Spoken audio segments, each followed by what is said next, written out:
போகுது என்ன பண்ணிட்டு இருக்கீங்க தெரியவே மாட்டேங்குது திரும்பி காட்டுங்க பாப்போம் மோதுக்குள்ள எல்லாம் சிசர் போகுது பயப்படாம சமாளிச்சிட்டு இருக்கேன் என்ன பண்றீங்க எனக்கு கால பிடிச்சாலும் பிடிக்காது நீங்க என்ன இப்படி ஒரு தூக்கல தூக்கிட்டீங்க போதுனா வணக்கம் நண்பர்களே, இவர் பேர் தான் ஸ்காட். இவர் வந்து ஒரு ஷிட்ஜூ. ஆக்சுவலாக பார்த்தீங்கன்னா இவர் வந்து மூணாரில் இருக்காரு. இவங்க பெட் பேரண்ட்ஸ் தற்செயலாக இங்கே வந்திருக்கிறதுனால நம்மளோட இடத்துக்கு கூட்டிகிட்டு வந்திருந்தாங்க. அண்ட் இவங்களுக்கு பார்த்தீங்கன்னா ஹெவி ஃபர்ரு, பட் நாட்ஸ் பார்த்தீங்கன்னா உள்ள அங்கங்கே சின்ன சின்ன சிக்குகள்லாம் இருந்தது. இப்போ நம்ம என்ன செய்ய போகிறோம்னா, நம்ம வந்து 1 இன்ச் போட்டோம் அப்படின்னா அந்த நாட்ஸ் வந்து இடையில உள்ள சிக்கிச்சு. பிகாஸ் அது வந்து இடப்பட்ட இடத்துல இருந்தது. ஸோ நம்ம 1/2 இன்ச் போட போகிறோம். இந்த பார்த்தீங்கன்னா தெரியும், நம்ம 1/2 இன்ச் போட்டு எடுத்துக்கிட்டு இருக்கோம். அவருக்கு ஃபர் பார்த்தீங்கன்னா பாடியிலேருந்து 1/2 இன்ச் இருக்கும். அந்த சிக்கிறது தெரியுது பார்த்தீங்களா, இது வந்து 1 இன்ச் பிளேட் போட்டால் சுத்தமாக வெட்டவே வராது. அண்ட் இது வந்து இது எப்படி இருக்குன்னா பிசுறு மாதிரி இருக்கும். பட் 1/2 இன்ச் பிளேட் போடும்போது அந்த பிரச்சனை கிடையாது, பார்க்குறதுக்கு நீட்டாக தான் இருக்குது.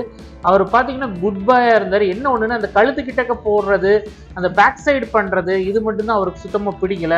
அங்கேயும் இங்கேயும் கொஞ்சம் நவுண்டுக்கிட்டே இருந்தது. பேக் சைடு இந்த இடத்துல வந்து பார்த்திங்கன்னா என்னால் ட்ரிம்மர் போட முடியல. அதுக்கு பதிலாக அந்த நாட்டை வந்து நம்ம சிசர் மூலிமா தான் எடுத்தோம்.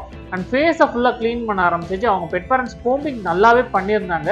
அங்கங்கே சின்ன சின்ன சிக்கு தானே ஒழிய இதெல்லாம் ஈஸியாக வந்து நம்மளால் ரிமூவ் பண்ண முடியும். ஒரு க்ரூமரால் ப்ராப்பராக ரிமூவ் பண்ண முடியும். அண்ட் பார்த்தோம் அப்படின்னா அந்த ஃபேஸில் சிசரிங் பண்ணும்போது எந்த ஒரு அப்ஜெக்ஷனும் பண்ணல. இத்தனைக்கு இவர் வந்து என் இடத்துக்கு ஃபர்ஸ்ட் டைம் தான் வந்திருக்காரு. சூப்பராக நமக்கு வந்து ஒத்துழைப்பு கொடுத்தாரு, எந்த ஒரு பிரச்சனையும் பண்ணல.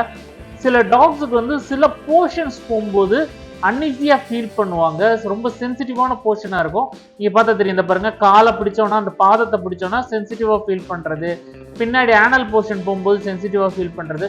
ஸோ இது வந்து டாக்ஸோட நேச்சர் கைஸ். நமக்கு எப்படி சில நேரங்களில் நம்ம கையவோ காலையோ நமக்கு வந்து ஒரு சென்சிட்டிவாக இருக்குமோ அந்த மாதிரி இதுதான். அதை வந்து நம்ம அவாய்ட் பண்ண முடியாது. பட் அதுக்கேற்றபடி அவங்கள வந்து நம்ம ஒரு சமாதானப்படுத்தி பேம்பர் பண்ணி நம்ம க்ரூமிங் பண்ணுறோம். பாலெல்லாம் நீட்டாக க்ரூம் பண்ணி அந்த சிசரிங்லாம் பண்ணி பாதத்தெல்லாம் நீட்டாக கொண்டு வந்தாச்சு. இப்போ குளிப்பட்ட ஆரம்பிச்சாச்சு. குளிப்பட்டும் போது எந்த ஒரு ப்ராப்ளமும் கிடையாது. என்ன ஒன்றுனா ஷாம்பு போடும்போது மட்டும் கொஞ்சம் பிரச்சனை பண்ணார். அவருக்கு மேபி அந்த தேய்க்கிறதுக்கண்டா பிடிக்கலையா என்னன்னு தெரியல. ஷாம்பு போட்டு தேய்ச்சிக்கிட்டே இருந்தேன். அந்நேரம் கொஞ்சம் பிரச்சனை பண்ணார். அதுக்கப்புறம் ஃபேஸில் நல்லா ஷாம்பு போடும் போது பிரச்சனை இல்லை, நல்லா க்ளீன் பண்ணியாச்சு. அண்ட் நல்லா துவட்டியாச்சு. துவட்டும் போது அதுக்கப்புறம் ப்ளோ ட்ரை இருக்காம கொஞ்சம் பிரச்சனை பண்ணார். ஏன்னா வந்து அவருக்கு ப்ளோ ட்ரை பிடிக்கல. இதெல்லாம் பிரச்சனைன்னு சொல்ல முடியாது. பிரச்சனை அது வந்து எப்படி சொல்கிறது, சிம்பிளாக சில டாக்ஸுக்கு பிடிக்காத ஒரு விஷயம் அப்படின்னு வேணால் சொல்லலாமே ஒழிய இது வந்து அவங்க பிரச்சனை பண்ணுறாங்கன்னு சொல்லக்கூடாது. அண்ட் லாஸ்ட்டாக பெர்ஃப்யூம் ஸ்ப்ரே அடித்து அவரை வீட்டுக்கு கிளப்ப வேண்டிய நேரம் வந்துருச்சு.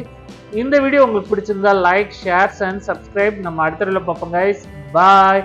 ஓகே ஸ்காட்ச், வீட்டுக்கு போயிட்டு வாங்க.